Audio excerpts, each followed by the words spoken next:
Jyotsna. I hope you all are doing well today. So, welcome to the second iteration of Pragati E-Vichar Literature Festival 2023, organized by Frontlist Media. This year, the PVLF theme is Taking Humanity Forward. And today, we will be talking about nationalism and patriotism. It is a sub-theme which comes under the Taking Humanity Forward. So, today we have a very lovely people as a panelist. First is Rajesh, Talwar, and so Kamei. We are immensely glad to have you on board today. Thank you so much. Thank you, Jyotsna. Very pleased to be here with the other panelists. Okay. Yes, thank you, Jyotsna, for inviting me, and I'm so happy to be part of this. So let's just start with introduction. So first panelist. We have Kamei. Kamei is a member of the Indian Postal Services. As a sports enthusiast, he also enjoys traveling and reading. His interests include tribal studies and ethnic movements, and he writes on cultural and social issues of social East India. Rani Gaidinliu, Legendary Freedom. It's her first book, his first book. So I would like to know, Som sir, could you please explain us about a book, your Rani Gaidinliu? So yeah, could you please explain it something? Yes. As we all know, Rani Gaidinliu was a legendary freedom fighter from the Northeast India, and not many people know about her story. Though they might have heard about her, but not in a fleeting manner. So no book has been written on her. So my book talks about her life story from teenager. When she, as a teenager, she stood up bravely to the might of the British Empire of those days and fought for justice and freedom from the colonial power of those days. That is the British colonial power. Uh, Amongst the Jelengrong Nagas. She belongs to a tribal community, Naga community. So over the years, her story has been forgotten because of the Nagas movement for independence, the insurgency movement who promoted, they tried to suppress her story. So over the years, it was forgotten and nobody could write on her because people were scared. So now the situation has changed, and I try to address this. My story is about how she was inspired by Gandhiji, no less, and also the name of her, her name itself, the title Rani, it was given to her by none other than Jawaharlal Nehru before the freedom movement when he was touring the northeastern part of the country before independence. So when he came to learn about her, that she was imprisoned by the British for life, for rising up to for daring to actually stand up against our, various, repressive policies of the British, like the house tax and potang. You have this house, not only the house tax, but also the tribals were made to carry the luggage or the things of all the British colonial power, which passes through wherever they pass through that villages. So just exploitative, some of it, as some writers have said, that is more worse than slavery in those days. So if they don't follow that, they were tortured, they were imprisoned for no fault of theirs. So such type of policy she fought against, and her story is also how she tried a tribal leader of those times, though she was unlettered in that modern sense. She stood up for freedom, not only for freedom, but also said that we need to stand up against the strong missionaries of those times, because she said we have equally strong culture, rich culture, heritage, and her indigenous way of life, the indigenous way of worshipping God is all has to be reformed to serve the needs of the modern context. So this is her story, and it shows that how my book tried to show how she rose as a new hope to the people, to her people, and became a symbol of resistance for her community. So that is the Jelengrong Nagas, inspired by Gandhiji call for freedom of those days. Thank you, Som sir. And I would like to tell you that when your book it's launched by Nyogi Books, right? Yes, yes. I was there. I attended your book launch. Thank you so much. I hope you enjoyed that. Yeah, yeah, I Yeah. enjoyed it, and I listened to Yeah. your the whole the conversation you had around with your books, with book and with the audience. Okay. Yeah. Thank you. Yeah. Thank you. Thank you so much. So moving ahead, our next panelist Rajesh Talwar. So Rajesh Talwar has written 32 books, which include novels, children's book, plays, self-help books, and non-fiction books, covering issues in social justice, culture, and law. He has practiced law, taught at university, and also worked in senior positions with the United Nations. He is a British Chevening scholar and the recipient of an honorary citizen certificate from the mayor of Tulsa, Oklahoma. He has been interviewed by the New York Times on the state of law justice in India. He has studied for shorter and a longer duration at the various universities, including Delhi University, Nottingham, Oxford, Cambridge, and Harvard. And the boy who wrote a constitution is his sixth book for the children. So since it's a playbook, I think so. It's a playwright based on children, and we all know the person who wrote the Constitution, Dr. Bhimrao Ambedkar, right? So I would like to know, could you please share something about your book to the audience? Thanks, Jyotsna. Uh, Actually, it's interesting when I was listening to Som talk about how, Rani uh, was neglected, her story was neglected. Uh, I was thinking that I myself, till I saw that he's the co-panelist, I was also not fully aware of her contributions. And so I'm so pleased that that kind of book has come out. And you're quite right to have invited us both to this session on nationalism and patriotism. Right. Because, for example, who is a nationalist, who's a patriot, but and of course, my book, The Boy Who Wrote the Constitution, uh, this is the book. This is on somebody who also was a great patriot uh, and a nationalist in the good sense of the term. Uh, so, so this is a play, is written out in the form of a play, and it focuses on Bhimrao Ambedkar's childhood. Okay. His childhood story is absolutely fascinating. He could not sit with the other students in the classroom. The other students were right in front. He was asked to sit on a piece of cloth right at the back because he was an untouchable. There was a tap in the school, and everybody could access water from there, but he was not allowed because if he touches the tap will get polluted. Because So he's there, from the lit community, right? yes. Yeah. So so a peon would come, uh, and the peon would open the tap, and then he could drink water from a distance, not touching the tap. So Ambedkar writes about this in his own reminiscences about his life at that time.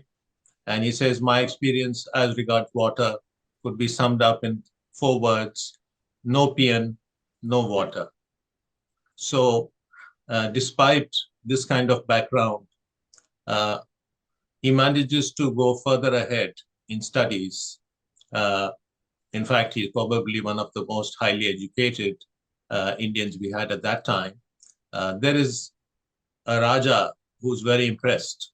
One of his teachers takes him to meet a Raja and says, this boy is deserving. He has a great mind. Please give him a scholarship. So he gets a scholarship in his school and then later for higher studies. So it focuses on his childhood. Okay. And I thought he did many things in his life as an adult, but children will be able to relate more easily to what kind of a life Ambedkar had as a child and how he went on to write the Constitution. Because in the play, he's having a discussion with one of his teachers, one of his school teachers who supported him. And he said, there is this book, Manusmriti, which speaks against the Dalits. Okay. And he says, how to challenge this? And the teacher says, maybe you can write a bigger book to challenge it. And then eventually, he does become the chief architect of the Indian Constitution. And the Indian Constitution, it enshrines the fundamental rights that you cannot discriminate against anybody on any basis. So this Dalit boy who fights against all odds, even when he, comes back as a PhD from Columbia University and the London School of Economics, when he comes to the King's State, he cannot find a place to stay because he's a Dalit. Nobody will allow, none of the hotels at that time would allow him to stay there because he's a Dalit.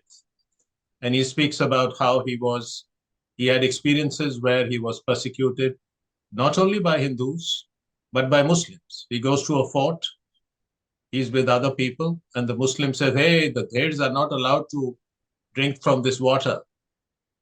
He goes to a Christian friend's house, and the Christian friend says, oh, I am sorry, you cannot stay with me, because my wife, she was a Brahmin before and she converted, and she would not like it if a Dalit stayed. So the Christians also discriminate against Dalits. And then he is in a Parsi guest house. Everybody gathers up in the evening and they're bringing lathis that you came here under false pretenses. So he says, I find the Dalit, the Muslims mistreat him, the Hindus mistreat him, the Parsis mistreat him, the Christians mistreat him. So I thought this would be a very strong message which would resonate in our schools, because, in schools, they keep carrying on campaigns across the world against bullying, that don't do any bullying. But what can be worse than segregating a child to the back of the class, not allowing him to drink water, and then he fights against all those odds and he comes up. So that's the play, really. Thank you, Rajesh, sir. And I hope that both books will resonate with the children and will teach them a lesson in a positive way. So moving ahead, so I just shared that the session theme is nationalism patriotism. So to illustrate this theme, the session topic for today is self-limitation necessary for freedom? So my first question is, the freedom of expression is very important to our ability to convey opinions, convictions, and beliefs. Can it be limited? So, sir, first. Yeah, Josna, this is a question that seems to be quite difficult to answer. I don't know. I'm not a academician as such, but I'll try to put in a context. I feel that any historical narrative is replete with contribution made by a vast number of individuals, and that particular individual could be a leader and a very important figure. They not only define the contours of those narratives, but in due course is molded by by the spatio-temporal context in which he or she is a participant or part of a society, part of the society. So coming back to the question of the freedom of expression, I think it should be kept in mind that the freedom of expression is not absolute at any point of history. So there is always a limitation. That's what I feel. Now the freedom exists within the text, but then it is not static. It's always dynamic and keeps on acquiring new meanings and overtones. So limitation should not be translated literally, actually. So those freedom can be, I think, liberating, but then it can also come at a great cost. For the example, like in my book, Rani Gadiliu was she fought for freedom in that sense. But when the freedom came about, like I'm sure Rajesh sir will also relate to that. When India got independence, the freedom was not literally that freedom in that sense. It's it has many limitations. It came with discrimination. It came when in this story of Rani Gerilu, she found herself in a contextual after independence. She found that she had to fight against her own Naga groups, different groups, even though India was independent, because she said that you can be a Naga, but still an Indian. That's a simple way of understanding our nationalism. Mhm. But when India got independence, the Nagas, majority of the Nagas that time fought against the Indian state for the Naga independent movement. So she found herself fighting against her own people. So she had to protect her people and also her supporters and also herself against the Christian missionaries and also against the Naga violent Naga underground groups who were weighing for her blood. So she had to go underground again, and only when it is like a movie, the you know the police come always in the end, only lately only in 1966 when the government of India realized that Rani Gaidilu, the great freedom fighter, was underground. I mean, hiding against our own people.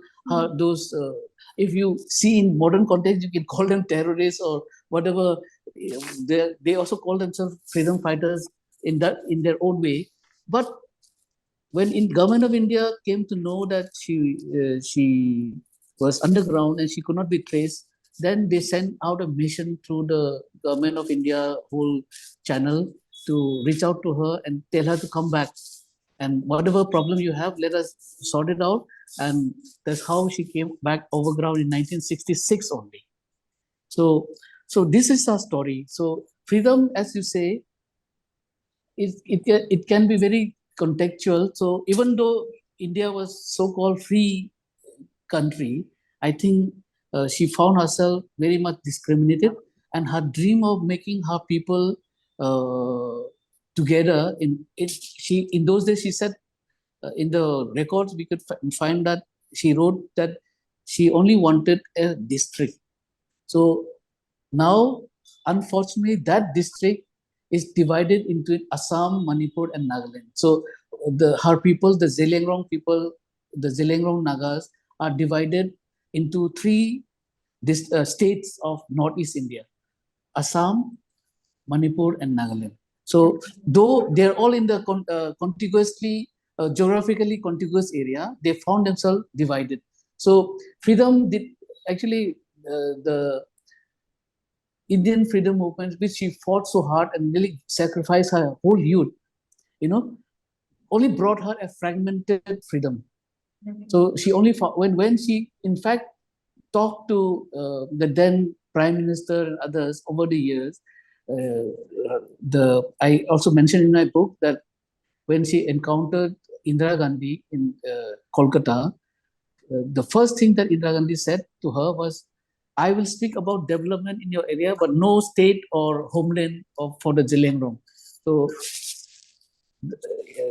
because my father was also involved in that thing, in that negotiation. So, Rani Gandhi just got up and said, if you don't want to talk about our homeland for our people, I fought for freedom for India. And you're not even listening to a small minority which belongs to India and who fought for the freedom of India. And she walked out.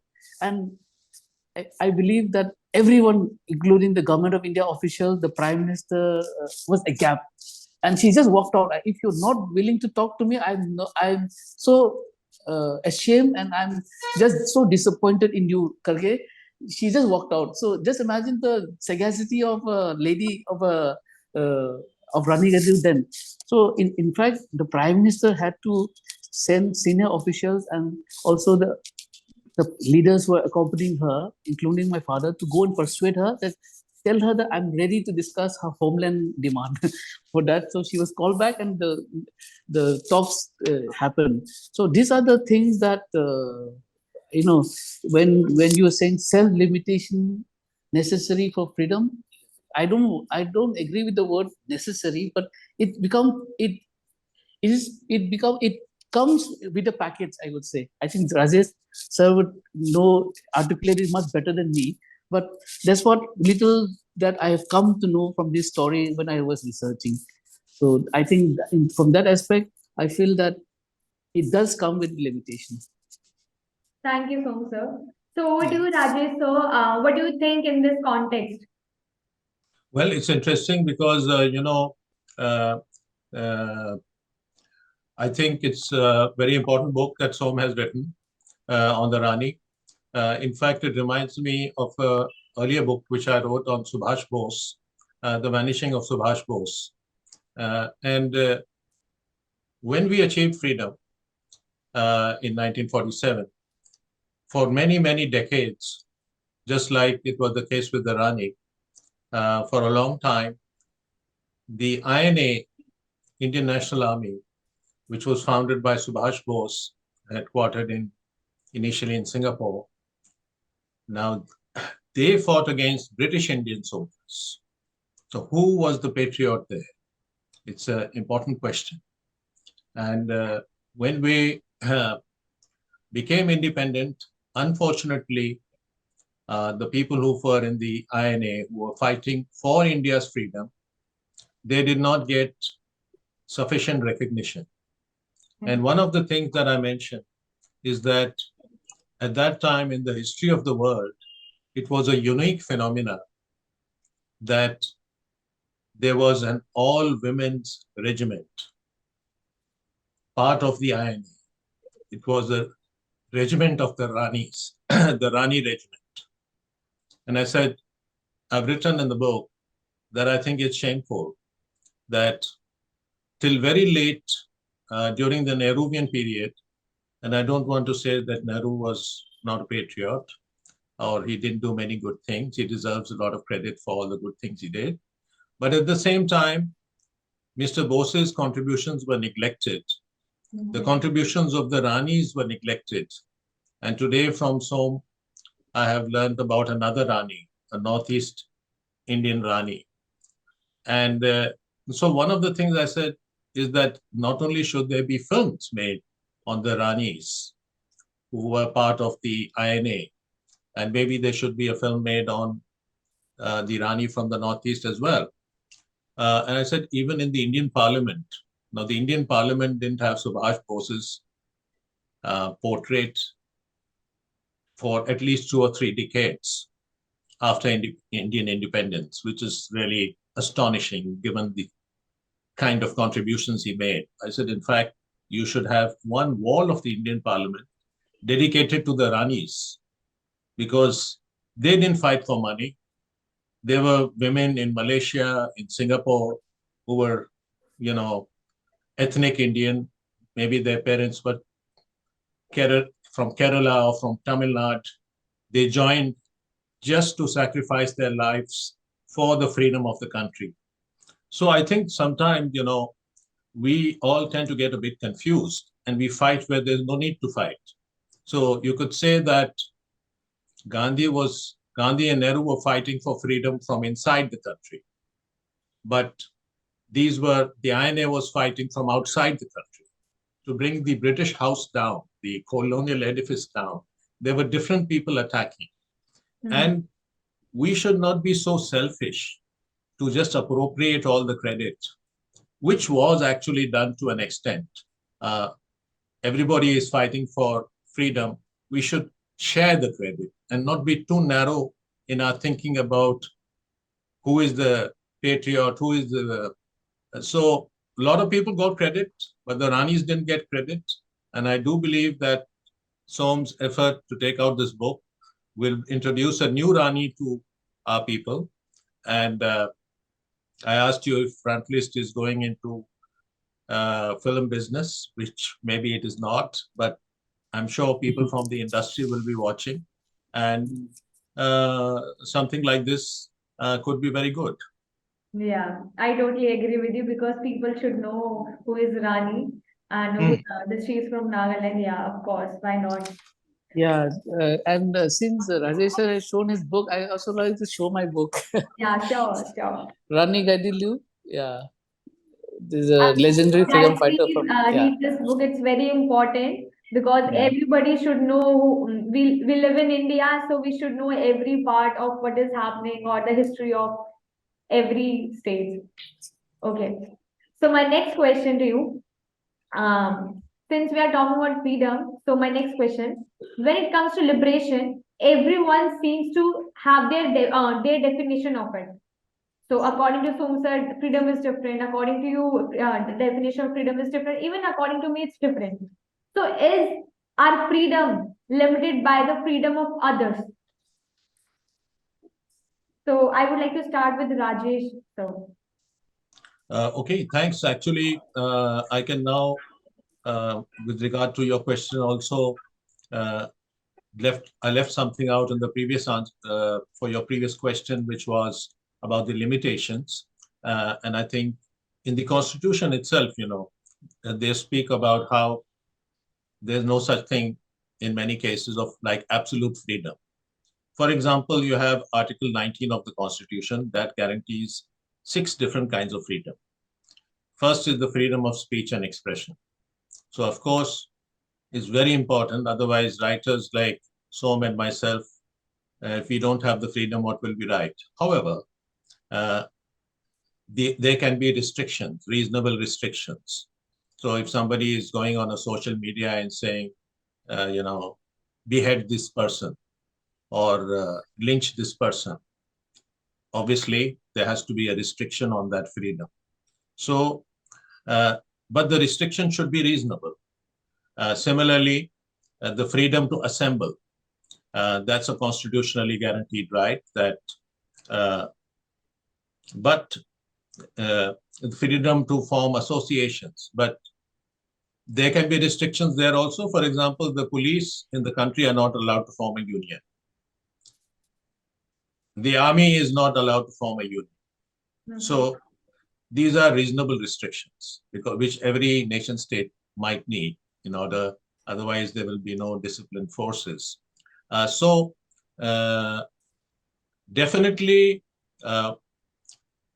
we also have to respect the rights of others.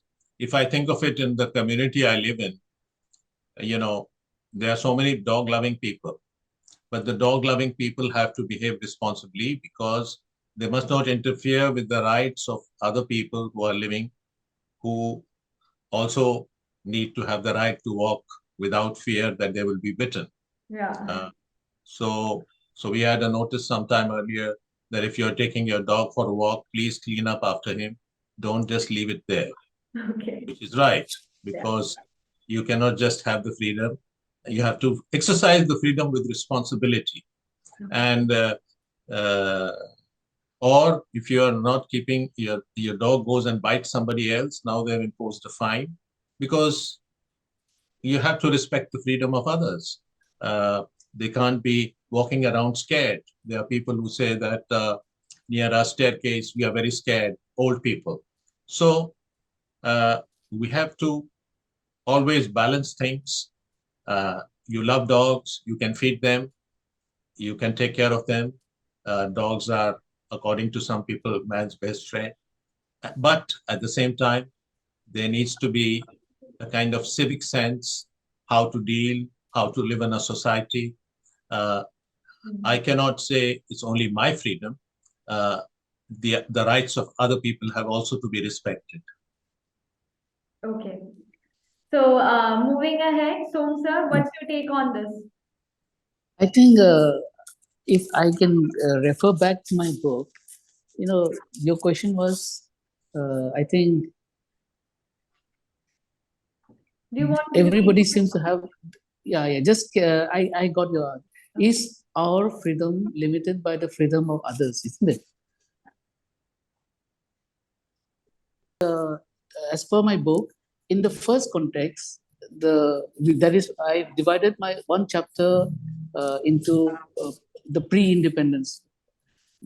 of India, the movement for independent India, in which Rani Gadiru played in very important part. She said we should be free. No people, no individual or group community should rule over us. In fact, in a more crude way, because she said, no, the white people do not have the right to rule over us. Only our own people can rule over. I mean, our own people should be, responsible for our own affairs. That's what she says in the whole in our movement. So it was aimed at the independence movement was aimed at bringing freedom from exploitation of the white people. That means the British government that's of those days.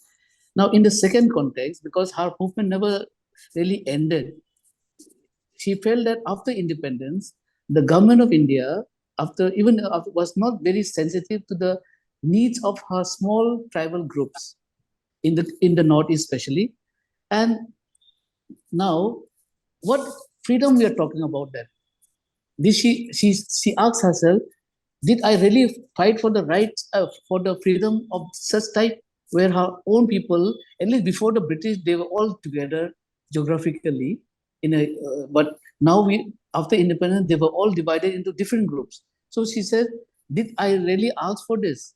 So she felt that the insensitive nature of the government machinery forced us to undertake a whole, this time a very peaceful movement. Earlier was a violent uprising. She had her own army then to fight against the British. But after independence, she said, I will protest, but in a peaceful manner. And she wrote petitions, she had dharnas and all these things. Now, what really is the problem here? I think is because this conundrum of this freedom or limitation, this can be addressed, I think, at some point of our history, because it is we are living in a very unequal society. Unless this inequality in society is addressed, I think Rajesh would also agree with me that if you don't address this inequality, whether it is in economic inequality or in terms of social inequality or developmental inequality, whatever you call it, I don't know. You have all the index, HRD index now. So unless this inequality is addressed, I think the violence and the chaos and the rebels in society is bound to be there. Okay. So that is my argument in the book, that unless you address the inequality, which Rani Gadilu was trying her best during her lifetime, uh, is not the problem is not going to go away, even if we live in the so-called free country. Okay. So, some people naively equate freedom with an absence of social restraints. How do social limitation contribute to establishing a democratic nation? So, Rajesh, so first. Thank you, Jyotsna. Well, just to develop on the earlier theme, that in the Constitution itself, you have all these freedoms and all those restrictions, reasonable restrictions. So that's a question about what is reasonable. Okay. And I think this year the Supreme Court has been very agitated about the issue of sedition. Now we had the sedition law or the statute book since the British time, but not only we need to make the new laws, but we need to get rid of some old laws, Right. which are not useful anymore. So the Supreme Court has asked the government, please review the sedition law, because we don't want sedition to just become a tool to arrest people where there is no proper basis to arrest people. So you can have a case where somebody is just giving his opinion on something. If Pakistan is fighting a cricket match with England or New Zealand, and you support, an Indian supports Pakistan, there is nothing wrong with it. And we should not jump and say, oh, he is guilty of sedition, because remember that sedition is a very draconian law, and so it's a British era kind of law. At the same time, if there is some jihadi who goes and says that this person offended Islam, I just go and cut off his head. We cannot allow that kind of freedom of expression. That has to be restricted. Right. Or if a Hindu fundamentalist goes on, and says something, or a Christian, anybody. So restrictions have to be there, but the restrictions should be reasonable. Now, who is going to be the judge of what is reasonable or not reasonable? We need to have proper laws, and this is why the Supreme Court has put a hold, and they've said that no more sedition cases. We want the government to review the existing law on sedition, whether you need to throw it out, whether you need to fine-tune it, whether you need to modify it, because otherwise, if the other thing is, that we are at a very important juncture in our history. So it's very important to allow people to criticize. I think we have to be critical of ourselves also. I like to be critical of myself as a writer so that I can become a better writer. And I welcome criticism from reviewers, from friends, because unless you criticize, how will you improve? Right. And that criticism of the outside of what's happening, you should be free to criticize, and internally also you must criticize yourself in terms of your own responsibilities, and that criticism must be there. But at the same time, we just cannot allow people with all kinds of agendas to try and distort the democratic constitutional process under the garb of freedom. Yeah. Well put. So, Somsa, what would you like to add with the Rajesh sir response? I think I totally agree with Rajesh sir argument. Now I also feel that democracy as such is not perfect, because but we have adopted it because it's a better system to uh, as compared to the other alternative that is available to us. So, but it's not a perfect system. So, but within our democratic, or rather within our constitutional democracy that we have, uh, is like Rajesh has already pointed out that we do have our fundamental rights, but it's also to be limited by certain restriction, what we call a reasonable restriction, with our fundamental duties.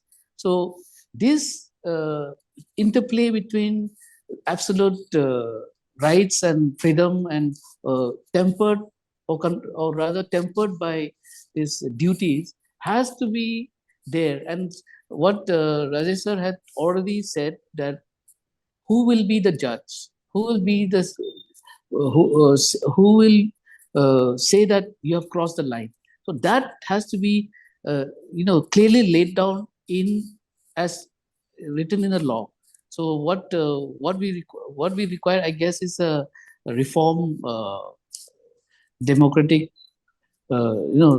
process to have a better equal society. Thank you. So, moving on to my last question. As Nelson Mandela wrote, for to be free, it's not merely to cast off one's chains, but to live in a way that respects and enhances the freedom of others. Can freedom be achieved without self limitation? And you said, Rajesh sir said that we need to exercise responsibility. And there's so many things that you have shared with us regarding the freedom and so society limitation.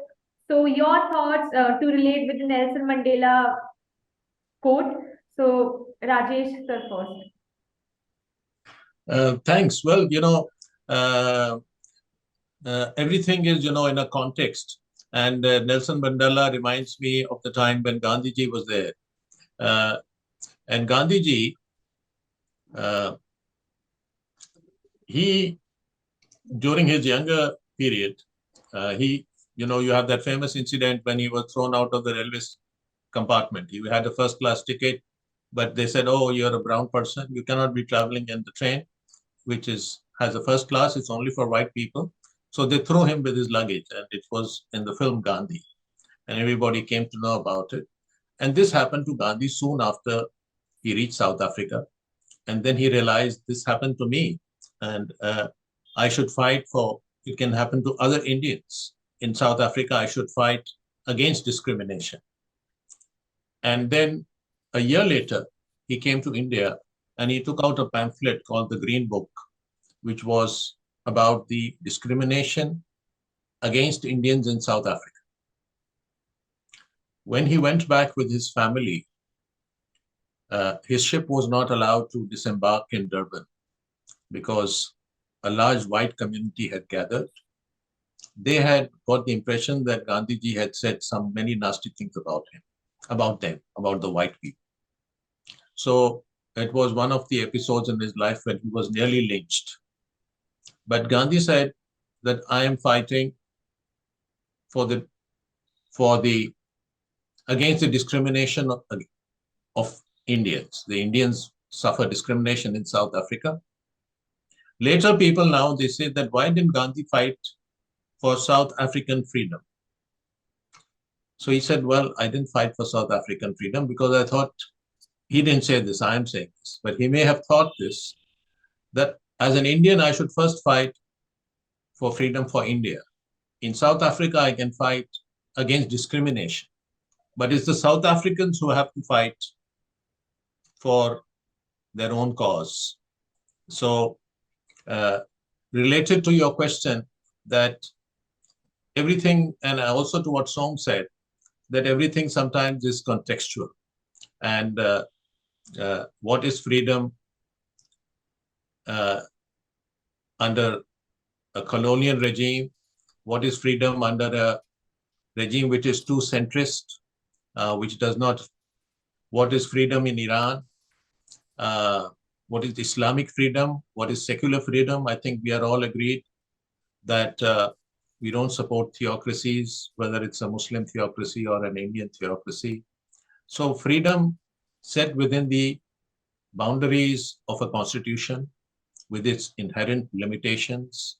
I think that is the kind of freedom which Nelson Mandela was talking about, and we are talking about. But of course, it's an evolving process. We need to keep fine-tuning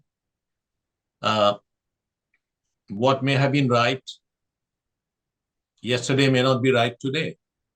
For example, I personally, I don't want to make this political, but I think that in Kashmir, Mr. Nehru made mistakes as a consequence of which the nation suffered for a long time. And but maybe he was too naive. So you have the difference, between a soft state and a hard state, and you can have something in between. You must have friendship with your neighbors. That is part of your domestic freedom also. So now we should have outreach with Nepal, with Sri Lanka, with Pakistan. At the same time, you cannot be too soft a state.